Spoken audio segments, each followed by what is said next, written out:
Everybody, आज हम बात करने वाले हैं पैल्पिटेशंस यानी धबकारे की अनियमितता के बारे में। कई पेशेंट्स को थोड़ा बहुत हार्ट का साउंड या मिस बीट जैसा सेंसेशन होता है जिसे पैल्पिटेशंस बोलते हैं, यानी उन्हें महसूस होने लगता है कि उनका हार्ट रेट बढ़ गया है।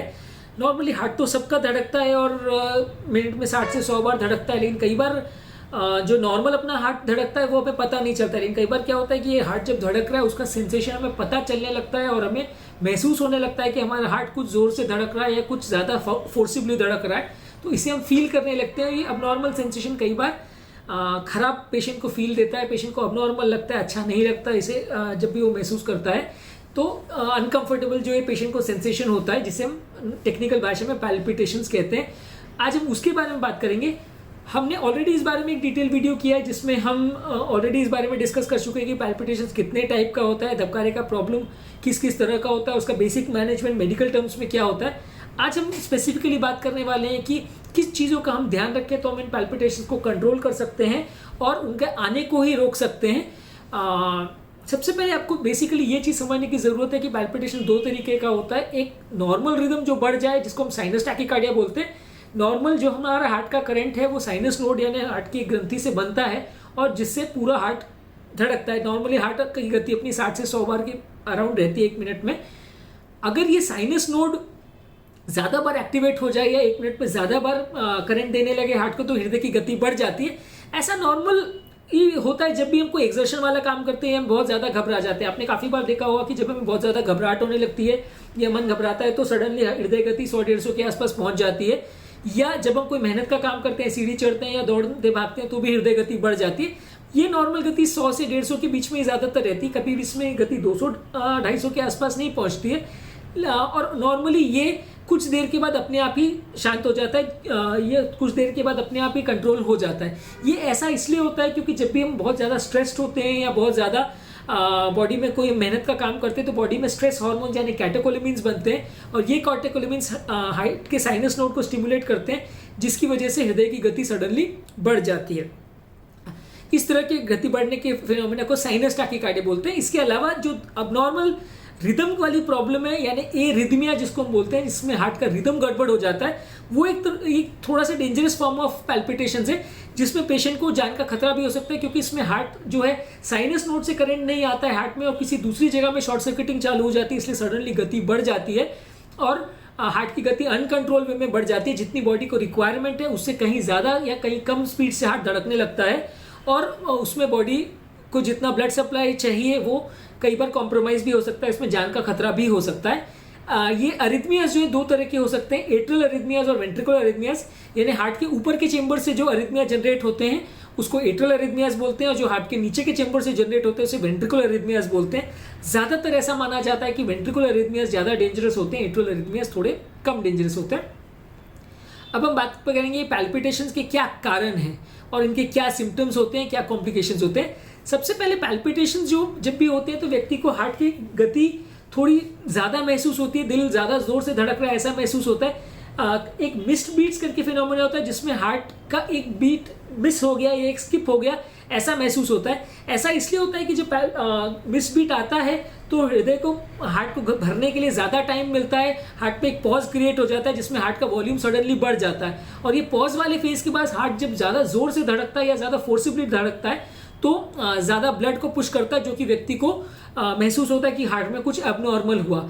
ये पैल्पिटेशन सबसे या मिस बीट्स वाला फिनोमेना में सबसे कॉमनली व्यक्ति को अपनी हार्ट की गति महसूस होगी और उसे कभी कभार ऐसा भी हो सकता है कि छाती के ऊपर से हार्ट हिलता हुआ दिखाई भी दे या एटलीस्ट हार्ट आपको ऐसा महसूस हो कि ज़्यादा ज़ोर से धड़क रहा है। ज़्यादातर ये दुबले पतले लोगों में या जिनकी बॉडी में मास कम है उस तरह के लोगों में ज़्यादा होता है क्योंकि ऑब्वियसली हार्ट के बीच में और स्किन के बीच में गैप बहुत या मसल टिश्यू बहुत ज़्यादा कम रहता है तो वैसे लोग को ये ज़्यादा महसूस होता है। मोटे लोगों को या जिनका बॉडी वेट ज़्यादा है उस तरह के लोगों में इसको पैल्पिटेशंस होने का सेंसेशन थोड़ा कम रहता है। ज़्यादातर पैल्पिटेशन जब भी व्यक्ति को होता है तो उनके मन में एक तरह का डर बैठ जाता है कि मेरे हृदय में क्या हो रहा है और कभी कभार ये पेनफुल होता है तो व्यक्ति को जान जाने का या सडन हार्ट बंद तो नहीं हो जाएगा वैसे घबराहट होती है।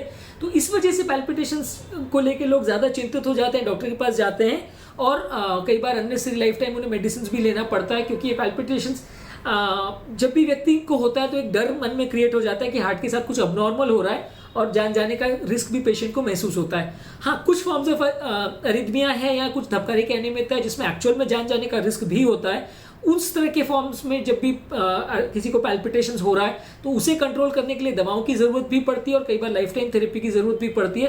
कई एडवांस टेक्निक्स या ऑपरेशंस की ज़रूरत भी पेशेंट को पड़ती है। जो सिंपल फॉर्म ऑफ पैल्पिटेशंस है यानी कि जो साइनस टैकीकार्डिया वगैरह है, उसके लिए ज़्यादातर कभी ट्रीटमेंट की ज़रूरत नहीं पड़ती, वो अपने आप ही मैनेज किया जा सकता है। पैल्पिटेशन यानी धबकारे का ये प्रॉब्लम अगर ज़्यादा टाइम तक चलता रहे, यानी शॉर्ट सर्किटिंग अनकंट्रोल वे में अगर बहुत ज़्यादा देर तक चलती रहे तो कई बार हार्ट के लिए डेंजरस भी हो सकता है। बहुत ज़्यादा स्पीड में अगर पैल्पिटेशन चलता है यानी हृदय गति अगर 200-250 से आसपास बढ़ जाती है तो उस समय हार्ट को भरने के लिए अप्रोप्रिएट टाइम नहीं मिलता। हार्ट का जो पर बीट जितना ब्लड वो फोर्सली भी पुश करता है वो काफ़ी कम हो जाता है और इसकी वजह से कई बार ब्रेन को ब्लड सप्लाई नहीं मिल पाता है तो आदमी कई बार व्यक्ति को चक्कर भी आ सकते हैं, वो बेहोश भी हो सकता है। कई बार हार्ट को भरने के लिए प्रॉपर टाइम नहीं मिलता तो हार्ट का खुद का ही ब्लड सप्लाई कॉम्प्रोमाइज हो जाता है, उसकी ऑक्सीजन रिक्वायरमेंट बढ़ जाती है तो व्यक्ति को तेज सीने में दर्द भी महसूस हो सकता है क्योंकि हार्ट का ब्लड सप्लाई का रिक्वायरमेंट कम हो जाता है। ये इसको सेकेंडरी एंजाइना यानी किसी कारण की वजह से हृदय का दर्द उत्पन्न हो रहा है वो कहते हैं। अब हम बात करेंगे किस तरह से हम इसे कंट्रोल कर सकते हैं, यानी टिप्स एंड ट्रिक्स जिससे हम पैल्पिटेशन को कंट्रोल कर सकते हैं। सबसे इंपॉर्टेंट टिप है कि एंजाइटी को कंट्रोल कीजिए क्योंकि पैल्पिटेशन ज़्यादातर एंजाइटी के कारण से या घबराहट की वजह से भी ही होता है। ज़्यादातर व्यक्ति बहुत ज़्यादा जब घबरा जाता है तो उसकी हृदय गति बढ़ जाती है और उसको ये महसूस होने लगता है कि पैल्पिटेशंस हो रहे हैं। तो सबसे पहला इंपॉर्टेंट चीज़ है कि अपनी चिंता या अपने वरी को कम करिए। ज़्यादातर पैल्पिटेशन डेंजरस नहीं होते, इसलिए इसके पैल्पिटेशन अगर हो रहा है तो उसके लिए भी टेंशन लेने का ज़रूरत नहीं है। अगर ज़्यादा आपको डाउट लग रहा है तो एक बार अपने कार्डियोलॉजिस्ट या आपके फिजिशियन डॉक्टर को आप इसको दिखा सकते हैं, पर इसके लिए टेंशन लेने की ज़रूरत नहीं है। ज़्यादातर ये डेंजरस नहीं होते। तो अपनी एंजाइटी को कंट्रोल करिए और पैल्पिटेशन के बारे में भी जो एंजाइटी है उसको भी आपको कंट्रोल करना है। ज़्यादातर ये एंजाइटी की वजह से पैल्पिटेशन और ज़्यादा बढ़ जाते हैं और पेशेंट के लिए और ज़्यादा दवाएं लेने की ज़रूरत पड़ती है। इसके लिए ये भी ज़रूरी है कि आप अपने लाइफ का स्ट्रेस को कम करें, मेंटल फिजिकल स्ट्रेस दोनों कम करें और वर्क के टाइम जो आप स्ट्रेस कर रहे हो उसको भी आप कंट्रोल करें। कभी भी अगर वर्क के दौरान आपको बहुत ज़्यादा मेंटल स्ट्रेस हो रहा है तो आप थोड़ा हॉलीडेज वगैरह ले सकते हैं जिससे कि कुछ टाइम मन को रिलैक्स करने का टाइम मिल जाता है और मेंटल स्ट्रेस जो वर्क के दौरान आप महसूस करते हैं वो कम हो जाता है। इसके अलावा आप इसके लिए कुछ रिलैक्सेशन टेक्निक्स भी कर सकते हैं जैसे योगा, मेडिटेशन वगैरह। ये आपके मन को कंट्रोल करने में आपकी मदद करता है, आपका मन को थोड़ा शांत करता है, तो इसकी वजह से आपका पैल्पिटेशन या एंजाइटी लेवल्स थोड़ा कम हो जाते हैं और आपके प्रॉब्लम्स या हार्ट बीट जो आपको वेरिएशंस बार बार हो रहे हैं उसको कंट्रोल करने में थोड़ी मदद मिलती है। अगर आपको ज़्यादा बार पैल्पिटेशंस हो रहे हैं तो अपने कार्डियोलॉजिस्ट से एटलीस्ट एक ईसीजी और एक इको टेस्ट जरूर करवाना जरूरी है क्योंकि इको टेस्ट करने से हमें एटलीस्ट ये पता चलता है कि पैल्पिटेशंस कौन से टाइप के हैं और आपका हार्ट स्ट्रक्चरली नॉर्मल है या नहीं। अगर हार्ट में कोई स्ट्रक्चर का विकार है या हार्ट का कोई वैल्व खराब है या हार्ट में कोई पूरा वैल्व का इन्फेक्शन वगैरह है या हार्ट में जन्म से कोई छेद है, हार्ट डायलेट हो गए, अगर इन सब कारणों से पैल्पिटेशंस हो रहे हैं तो वो डेंजरस है और उसके लिए हमें ज़्यादातर केस में ट्रीटमेंट की ज़रूरत पड़ती है। अगर आपका हार्ट स्ट्रक्चरली नॉर्मल है यानी उसमें कोई विकृति या अबनॉर्मलिटी नहीं है तो ज़्यादातर केस में पैल्पिटेशंस उतना डेंजरस नहीं होता और उसे बिना दवाओं के भी मैनेज काफ़ी केसेस में किया जा सकता है। अगर आपको अल्कोहल वगैरह लेने की आदत है तो आपको उसको कट डाउन करने की आदत है। अल्कोहल में सल्फाइड या इस तरह के टॉक्सिन प्रोडक्ट्स होते हैं जो हार्ट की गति को बढ़ा सकते हैं। एक बिंज ड्रिंकिंग करके भी होता है जिसमें व्यक्ति अगर बहुत ज़्यादा सडनली अगर अल्कोहल पी लेता है तो सडनली हार्ट एट्रियल फिब्रिलेशन में यानी वाइब्रेशन मोड में एक तरह से चला जाता है और गति बहुत ज़्यादा बढ़ जाती है।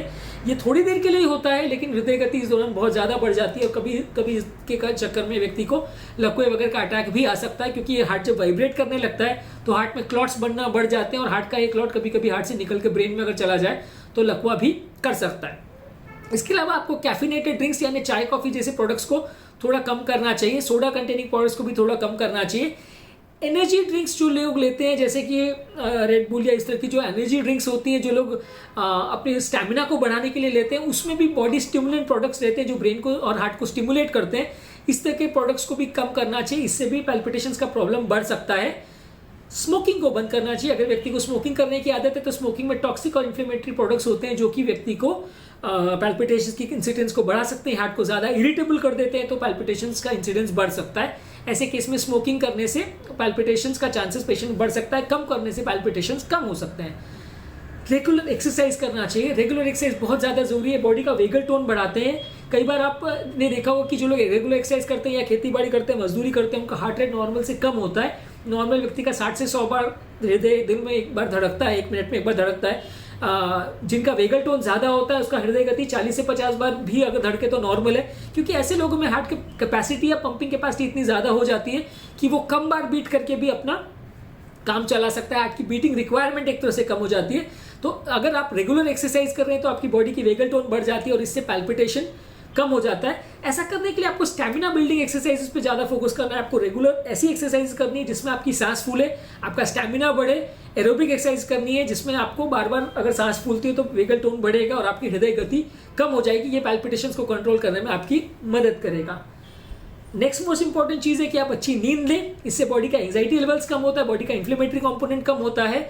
अगर आप अच्छी नींद लेते हैं, मैं ऐसा नहीं कह रहा हूँ कि दिन में 10 से 12 घंटे आपको सोना है, पर अगर आप 7 से 8 घंटे की अच्छी नींद अगर लेते हैं या पीसफुल स्लीप अगर आप लेते हैं तो पैल्पिटेशन का चांसेस कम हो जाता है। जो लोग की नींद प्रॉपर नहीं होती है उनको पैल्पिटेशन होने का चांसेस काफ़ी बढ़ जाता है। हेल्थी फूड्स लेना है, प्रोसेस फूड कंपेरेटिवली आपको कम लेना है। टिन फूड या कैन फूड आपको कंपेरेटिवली कम करना है। आप हेल्थी फूड अगर लेते हैं तो पैल्पिटेशंस वगैरह होने का चांस कंपेरेटिवली थोड़ा कम रहता है। एक बार में थोड़ा खाना खाएं, कम क्वांटिटीज़ में खाना खाएं। अगर आप ज़्यादा क्वांटिटी में खाना एक बार में खाते हैं तो स्टमक पर एक स्ट्रेच क्रिएट होता है जिसकी वजह से बॉडी में स्ट्रेस बन सकता है और पैल्पिटेशन का चांसेस बढ़ सकता है। अगर किसी को गैस्ट्रोइसोफेजियल रिफ्लक्स का प्रॉब्लम है यानी एसिड रिफ्लक्स वगैरह का प्रॉब्लम है तो वो एंटासिड लेके इसको कंट्रोल कर सकते हैं। कई बार रिफ्लक्स का प्रॉब्लम होने से भी पैल्पिटेशंस बढ़ सकते हैं और व्यक्ति को धबकारे की अनियमितता हो सकती है। इसके अलावा किसी को अगर खून की कमी की प्रॉब्लम जिसको अनीमिया बोलते हैं, थायराइड का प्रॉब्लम है जिसमें थायराइड कम या ज़्यादा दोनों हो, या किसी को मैग्नीशियम का प्रॉब्लम है जो कि ज़्यादा प्रोसेस फूड अगर लोग लेते हैं तो उसकी वजह से भी पैल्पिटेशंस का प्रॉब्लम हो सकता है। इन सब चीज़ों को करेक्ट करने से अगर आप उनके अप्रोप्रिएट मेडिसिन लेते हैं तो भी, या मैग्नीशियम सप्लीमेंट्स वगैरह भी लेते हैं तो भी पैल्पिटेशंस को कंट्रोल रख सकते हैं। लास्ट और इंपॉर्टेंट टिप है कि बॉडी को हाइड्रेटेड रखें। बहुत ज़्यादा स्टार्व्ड या बहुत ज़्यादा भूखे भी नहीं रहना है, बहुत ज़्यादा बॉडी को डिहाइड्रेटेड भी नहीं रखना है। ये सब चीज़ों से पैल्पिटेशंस को भी कंट्रोल किया जा सकता है, उनके इंसिडेंस को कम किया जा सकता है। अब हम बात करेंगे जब पैल्पिटेशंस होता है तब क्या करना चाहिए। सबसे पहले एक वैल्साल्वा मैनूवर होता है जिसमें हम नाक को बंद करके गहरी गहरी सांस लेते हैं जिससे बॉडी के या मुंह के अंदर जो है एयर प्रेशर एक तरह से बढ़ जाता है और अंदर की जो कोशिकाएं वो एक तरह से थोड़ी खुल जाती है। इसको वैल्साल्वा मैनूवर बोलते हैं। इससे बॉडी का वेगल टोन बढ़ता है और कई बार अगर धबकारे की अनियमितता यानी अरिथमियाज भी अगर हो रहे हैं तो भी इससे कंट्रोल करने में मदद मिलता है। जो less dangerous forms of arrhythmia है जिनको सुप्रावेंट्रिकुलर टैकीकार्डिया बोलते हैं वो कई बार इसे पूरी तरह नॉर्मल भी किए जा सकते हैं। तो इसको वैल्साल्वा मैनूवर बोलते हैं जो आप डायग्राम में देख सकते हैं। इसे फॉलो करने से पैल्पिटेशन को कंट्रोल किया जा सकता है। जब भी आपको पैल्पिटेशन हो तो आप गहरी गहरी सांसें लेना चाहिए। गहरी सांस लेने से भी वही एक तरह से वैल्साल्वा जैसा इफेक्ट क्रिएट होता है और पैल्पिटेशन को कंट्रोल करने में मदद मिलती है। अगर आपको ज़्यादा पैल्पिटेशन हो रहे हैं और हृदय गति बहुत ज़्यादा है तो उस समय थोड़ी देर के लिए लेट जाना ज़रूरी है। अगर हम लेट जाते हैं तो उस समय ब्रेन का ब्लड रिक्वायरमेंट ग्रेविटी की वजह से भी ब्रेन में ब्लड थोड़ा जाना चालू हो जाता है और हार्ट की रिक्वायरमेंट कंपेरेटिवली थोड़ी कम हो जाती है, बॉडी का स्ट्रेस लेवल्स थोड़ा कम हो जाता है, तो चक्कर खा के बेहोश होने के चांसेस कंपेरेटिवली कम हो जाते हैं और कुछ हद तक पैल्पिटेशंस को भी कंट्रोल करने में मदद मिलती है। ऐसे समय में अगर आप चलना फिरना करेंगे या घूमना इधर उधर जाएंगे या स्ट्रेस की वजह से आप कुछ एक्स्ट्रा काम करेंगे तो आपका पैल्पिटेशन और ज़्यादा बढ़ेगा और आपको चक्कर खा के आप बेहोश भी हो सकते हैं जिसमें कि सीरियस या सिग्निफिकेंट इंजरी भी हो सकती है। इस समय आप बिल्कुल स्ट्रेस मत लीजिए, अपने माइंड को अपनी बॉडी को डिस्ट्रेस करने की कोशिश कीजिए। उस समय आप शांत रहकर एक जगह पे लेट जाए और थोड़ा मेडिटेट वगैरह करने की कोशिश करें तो भी यूज़फुल हो सकता है। कभी कभी किसी केस में बहुत ज़्यादा ज़ोर से या विगरसली खांसी करने से भी थोड़ा फ़ायदा हो सकता है। गहरी खांसी करने से जो एओर्टा यानी हार्ट की मेन नली है उसका एओर्टिक प्रेशर बढ़ जाता है और कभी कभी अगर डेंजरस अरिथमियाज अगर व्यक्ति को हो रहे हो तो उसको रिवर्ट करने में भी थोड़ी मदद मिल सकती है। ऐसा हार्ट अटैक वाले पेशेंट्स में भी कई बार कहा जाता है क्योंकि इससे हार्ट का परफ्यूजन प्रेशर भी बढ़ता है, तो माइनर अटैक्स में धबकारे की अनियमितता कभी कभी कंट्रोल करने में मदद मिल सकती है। एक टेक्निक होती है जिसको कैरोटिड साइनस मसाज बोलते हैं, गले में कैरोटिड बॉडी होती है, उसको अगर हम हल्के हाथ से अगर मसाज करते हैं तो भी कई बार अरिथमियाज को कंट्रोल करने में मदद मिलती है। एक्चुअली ये कैरोटिड साइनस को हम जब मसाज करते हैं हल्के हाथ से तो एक वेगल टोन बॉडी का बढ़ता है और स्ट्रेस हार्मोन्स बॉडी के कुछ कम हो जाते हैं जिसकी वजह से अरिथमियाज को टर्मिनेट करने में या खत्म करने में मदद मिलती है। पर ये कैरोटिड साइनस नॉर्मल आदमी के लिए मसाज करना थोड़ा सा मुश्किल होता है क्योंकि इसको प्रॉपर्ली लोकेट करना भी मुश्किल होता है और प्रॉपरली इसको मसाज करना भी थोड़ा मुश्किल ही होता है। तो इसलिए ये टेक्निक को हम हॉस्पिटल में ज़्यादा प्रैक्टिस करें तो ज़्यादा अच्छा है। कई बार बहुत ज़्यादा विग्रसली अगर हम मसाज करते हैं और गले की नली में अगर कोई प्लाक हो या कोलेस्ट्रॉल का थक्का हो तो एम्बोलाइज होकर ब्रेन में भी जा सकता है। इसलिए बहुत ज़्यादा जोर से या बहुत विग्रसली मसाज नहीं करना है, नहीं तो इसमें उल्टा फायदा होने के बदले नुकसान भी हो सकता है व्यक्ति को। अगर आपको बहुत ज़्यादा देर तक पैल्पिटेशंस हो रहे हैं तो हॉस्पिटल जाने की ज़रूरत है। ऐसे केस में आपको तुरंत हॉस्पिटल जाके उस समय जो पैल्पिटेशंस हो रहे हैं उस टाइम का ईसीजी रिकॉर्डिंग करना ज़रूरी है, क्योंकि अगर आप ये पैल्पिटेशन होने के आधे एक घंटे बाद अगर हॉस्पिटल में जाके ईसीजी रिकॉर्ड करते हैं, जब ईसीजी नॉर्मल हो जाता है तो हमें कभी भी पता नहीं चल पाएगा कि आपके कौन से टाइप का पैल्पिटेशंस है, कौन से टाइप का अरिथमिया है, उसको किस तरह की दवाइयों से कंट्रोल करना है वो बिल्कुल पता नहीं चल पाएगा, तो जिसे मैनेज करने में हमें तकलीफ होगी। तो ऐसे केस में अगर आपको पैल्पिटेशंस हो रहे हैं तो आप उसको तुरंत जाके हॉस्पिटल में एक ईसीजी कराइए, और अगर पैल्पिटेशन घर पर कंट्रोल नहीं हो रहे तो डेफिनेटली हॉस्पिटल में जाके आपको उसके लिए थेरेपी दिया जाएगा, जिसमें कुछ इंजेक्शन आते हैं जिससे पैल्पिटेशन को टर्मिनेट किया जा सकता है। इसमें बीटा ब्लॉकर्स, डिल्टायाज़ाइम और एडिनोसिन, ये 3 तरह के ज़्यादातर इंजेक्शन यूज़ किए जाते हैं जो हार्ट की गति को नॉर्मलाइज कर सकते हैं, पर ये इंजेक्शन थोड़े टॉक्सिक होते हैं, तो इसको क्लिनिक सेटिंग्स या घर के उस पर नहीं दिया जा सकता, हॉस्पिटल में प्रॉपर मॉनिटरिंग के साथ ही दिया जा सकता है, क्योंकि इससे सडनली हृदय गति बहुत ज़्यादा कम हो जाए उसका भी थोड़ा चांस रहता है। अगर किसी को कार्डियक अरेस्ट हो जाए यानी पेशेंट अनकॉन्शियस हो जाए, घर पर बेहोश हो जाए, तो वैसे केस में आपको कार्डियक मसाज चालू करना चाहिए। कार्डियोपल्मोनरी रिसस्सिटेशन यानी सीपीआर के लिए एक अलग से हम वीडियो कर रहे हैं जिसमें आप उसकी टेक्निक को और उसमें क्या क्या चीज़ों का ध्यान रखना है वो समझ सकते हैं। पर अगर किसी को पैल्पिटेशन होने के दौरान वो बेहोश हो जाए तो घर पर आपको सीपीआर करना चाहिए, क्योंकि ऐसे केस में अगर हार्ट बंद हो गया है और आपने ये सीपीआर नहीं किया तो व्यक्ति 2 से 5 मिनट के अंदर ही उसकी जान जा सकती है। अगर हम सीपीआर करते हैं तो थोड़ी देर के लिए हम हार्ट का काम एक तरह से टेक ओवर कर लेते हैं ताकि ब्रेन को थोड़ा ब्लड सप्लाई मिलता रहे और ब्रेन में परमानेंट डैमेज ना हो। तो इस तरह के पेशेंट्स में भी सीपीआर का रोल बहुत ज़्यादा है और इसे हमें समझने की, उसकी टेक्निक को प्रॉपरली करने का और प्रैक्टिस करने की ज़रूरत है। फॉरेन कंट्रीज़ में इस तरह की चीज़ों को बहुत ज़्यादा स्ट्रेस किया जाता है और स्कूल्स में और वर्कशॉप्स में लोगों को इस तरह की ट्रेनिंग दी जाती है। इंडिया में ज़्यादातर इस सब की चीज़ें मेडिकल पर्सनल को तो ज़रूर सिखाई जाती हैं, लेकिन कॉमन व्यक्ति को इस बारे में ज़्यादा अवेयरनेस नहीं होती है। और ज़्यादातर होता ये है कि जब भी व्यक्ति को कार्डियक अरेस्ट या हार्ट बंद होता है तो उस समय कोई मेडिकल पर्सनल अवेलेबल होता नहीं है, घर पे रिलेटिव्स ही होते हैं और किसी को सीपीआर के बारे में, उसकी इंपॉर्टेंस के बारे में कुछ भी पता नहीं होता। और जब तक एम्बुलेंस घर पर पहुंचती है तब तक 10 से 15 मिनट आराम से हो जाते हैं और ज़्यादातर लोग इस दौरान नहीं बचते हैं। आप ये चीज़ मान के चलिए, अगर पेशेंट को वेंट्रिकुलर फिब्रिलेशन यानी सबसे डेंजरस फॉर्म ऑफ अरिथमिया अगर हो रहा है तो 5 से 10 मिनट के अंदर अगर पेशेंट को आपने शॉक नहीं दिया और कार्डियक मसाज नहीं किया तो उसके बाद उसको कोई नहीं बचा सकता, वो उसके बचने के चांस 5% से भी कम हो जाते हैं। तो 5 से 10 मिनट के अंदर अगर आपने सीपीआर चालू किया और अगर डिफिब्रिलेटर अवेलेबल है तो आपने पेशेंट को शॉक किया तो इस रिदम के डिस्टर्बेंस को पूरी तरह नॉर्मलाइज किया जा सकता है। ये शॉक वाला जो थेरेपी है वो ऐसे देखने में तो थोड़ा डेंजरस लगता है, लेकिन ये बिल्कुल भी डेंजरस नहीं होता और ज़्यादातर इसमें कोई लॉन्ग टर्म पेशेंट को प्रॉब्लम या पेन ज़्यादा नहीं होता और ये ऑलमोस्ट 80 to 90% केसेस में अरिथमियाज को नॉर्मलाइज कर सकता है। कुछ स्पेसिफिक टाइप के अरिथमियाज होते हैं जो इसको रिस्पॉन्ड नहीं करते हैं, पर अदरवाइज ज़्यादातर ये केस में रिस्पॉन्ड करता है। कई लोग हमें पूछते हैं कि जब पैल्पिटेशन हो रहे हैं तो उस समय कोई दवाई आती है क्या हम वो दवाई लेके इसको रिवर्ट कर सकते हैं क्या? ज़्यादातर पैल्पिटेशन को कंट्रोल करने के लिए जो मेडिसिन आती हैं उसको अगर हम टैबलेट फॉर्म में लेते हैं तो उनको असर करने में 1 से 2 घंटा अगर एटलीस्ट लगता है। तो ज़्यादातर अगर हम टैबलेट उसी टाइम पे अगर ले रहे हैं तो पैल्पिटेशन को कंट्रोल करने में मदद नहीं मिल पाएगी और उसका असर होते होते काफ़ी टाइम लग जाएगा, क्योंकि वो दवा पेट में जाती है, अब्जॉर्ब होती है, फिर धीरे धीरे करके ब्लड में उसका इफेक्ट आता है, हार्ट तक वो इफेक्ट पहुंचने में कम से कम 1-2 घंटा लग जाता है। तो इस तरह के मेडिसिन को अगर हम उस टाइम पे अगर लेते हैं तो कोई फायदा नहीं होगा। उस टाइम पे तो सिर्फ इंजेक्शन थेरेपी ही सही थोड़ा बहुत मदद मिल सकती है, क्योंकि इंजेक्शन का असर बहुत जल्दी चालू हो जाता है। टैबलेट्स खासकर तो एंटी एंजाइटी मेडिकेशन पेशेंट को दिया जा सकता है, उससे अगर घबराहट से रिलेटेड अगर किसी को पैल्पिटेशन हो रहा है तो वो जल्दी असर करती है, क्योंकि वो मुंह में घुलने वाली दवाइयाँ होती हैं तो जल्दी ब्लड स्ट्रीम में पहुंच जाती है और जल्दी असर करती हैं। अदरवाइज उस टाइम पे अगर आप कंट्रोल करने के लिए दवाइयाँ लेते हैं जैसे कि बीटा ब्लॉकर्स है या कैल्शियम चैनल ब्लॉकर्स है, इस तरह की मेडिसिन या एंटी एरिथमिक मेडिकेशन भी अगर उस टाइम पे लेते हैं तो कोई फायदा ज़्यादा नहीं होगा। अगर आपको दवाओं से उसको कंट्रोल करना है तो आपको डे टू डे बेसिस पे कंटिन्यूसली उस दवा को लेना पड़ेगा। आप अगर डेली बेसिस पे वो दवा को लोगे तो लगभग 70-80% केसेस में पैल्पिटेशंस को कंट्रोल किया जा सकता है। जिन लोगों को भी डेंजरस फॉर्म ऑफ पैल्पिटेशंस होते हैं उनको ज़्यादातर मेडिसिन कंटिन्यू लेना पड़ता है। अगर किसी को पैल्पिटेशंस ना कंट्रोल हो रहे हो या बार बार पैल्पिटेशंस हो रहे हो तो वैसे केस में एक ईपी स्टडी किया जा सकता है जिसको इलेक्ट्रोफिजियोलॉजी स्टडी यानी हार्ट के करंट का टेस्ट बोलते हैं।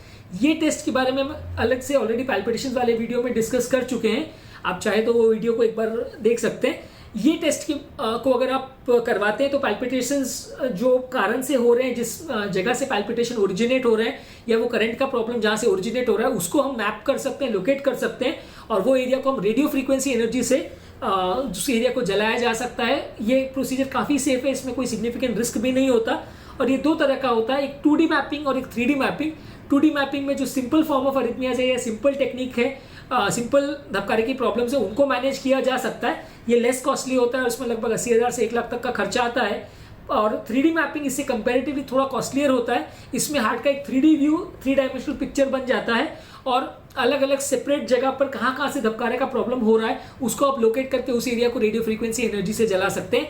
ये ज़्यादातर कॉम्प्लिकेटेड अरिथमियाज में करते हैं, उसका कॉस्ट थोड़ा सा ज़्यादा रहता है, लगभग 3-4 लाख जैसा इसमें खर्चा आता है। इसके अलावा एक मशीन आती है जिसको AICD बोलते हैं, ऑटोमेटिक इम्प्लांटेबल कार्डियोवर्टर डिफिब्रिलेटर। जिन लोग को डेंजरस फॉर्म ऑफ पैल्पिटेशंस यानी डेंजरस अरिथमियाज है, उसमें अगर वो पेशेंट को जान का खतरा है और वो पेशेंट ऐसा लगता है कि हॉस्पिटल तक नहीं पहुंच पाएगा, उतना टाइम उसको नहीं मिल पाएगा, तो ये मशीन डिवाइस हमें पेसमेकर जैसा डिवाइस होता है जिसको छोटा माचिस के डिब्बी के साइज का डिवाइस होता है जिसको शोल्डर पे कट के द्वारा हम लगा देते हैं और एक इलेक्ट्रोड उसका हाथ में फिट कर देते हैं। वो करंट की कैसा चल रहा है उसको पैटर्न को सेंस करता रहता है और जब भी किसी को करंट का ज़्यादा प्रॉब्लम होता है, इसको अगर मशीन डिटेक्ट करती है तो ऑटोमेटिकली वो करंट के प्रॉब्लम को टर्मिनेट कर सकता है और पेशेंट को वो प्रॉब्लम दोबारा से ना आए, इसके लिए उस मशीन को ज़्यादातर यूज़ किया जाता है। ज़्यादातर ये बैटरी लगभग इसकी 10 साल जैसे चलती है और वो पीरियड में अरिथमिया या पैल्पिटेशन रिलेटेड प्रॉब्लम्स को ये कंट्रोल कर सकता है। ये सिंपल पैल्पिटेशंस के लिए नहीं या यूज़ करते या साइनस टैकीकार्डिया के लिए या मिस बीट्स जैसी चीज़ों के लिए इसको नहीं यूज़ करते। इसको सिर्फ डेंजरस अरिथमियाज यानी वेंट्रिकुलर अरिथमियाज या वेंट्रिकुलर फिब्रिलेशन जैसे अरिथमियाज जिसमें जान का तुरंत खतरा हो जाए और पेशेंट हॉस्पिटल तक ना पहुंच पाए, वहीं पे इनको यूज़ किया जाता है क्योंकि ये डिवाइस बनाया ही उस तरह के अरिथमियाज के लिए गया है और थोड़ा कॉस्टली भी होता है। इसके लिए रूटीन केसेस में, हर केस में इनको हार्ट फेल वाले केस में यूज़ नहीं कर सकते, पर अदरवाइज जिन लोगों का व्यक्ति का हार्ट बहुत खराब है, स्ट्रक्चरली डैमेज है, वैसे लोगों में इन डिवाइस को ज़्यादा यूज़ किया जाता है। अब ये लास्ट में हम बात करेंगे कि टॉपिक कॉमन व्यक्ति के लिए जानना क्यों ज़रूरी है। ज़्यादातर ये आपके लिए जानना इसलिए ज़रूरी है क्योंकि पैल्पिटेशंस का प्रॉब्लम बहुत कॉमन है, बहुत ज़्यादातर लोगों को होता है और इसके को किस तरह से कंट्रोल किया जाए, किस तरह से इसको मैनेज किया जाए और कैसे इसका इंसिडेंस को कम किया जाए, वो ज़्यादातर लोग नहीं जानते हैं। इसलिए ज़्यादातर लोग इसमें डॉक्टर्स के पास उन्हें बार बार जाना पड़ता है और अननेसेसरी उनकी लाइफ थोड़ी सी अनकंफर्टेबल हो जाती है। अगर ये बेसिक टिप्स जो हमने आपको डिस्कस किया, अगर आप उनको फॉलो करते हैं तो एटलीस्ट 70 to 80% केसेस में आप सिंपल फॉर्म ऑफ पैल्पिटेशंस को कंट्रोल कर सकते हैं। मैं ऐसा नहीं कहता कि जो डेंजरस अरिथमियाज है या शॉर्ट सर्किटिंग वाले जो प्रॉब्लम्स है वो इससे कंट्रोल हो जाएगा, पर ये सिंपल टिप्स एंड ट्रिक्स को अगर आप फॉलो करते हैं तो ज़्यादातर अरिथमियाज को आप एटलीस्ट उनका इंसिडेंस और चांसेस को कम तो कर सकते हैं और आपकी लाइफस्टाइल को बिना दबा के भी आप कुछ हद तक कंफर्टेबल कर सकते हैं।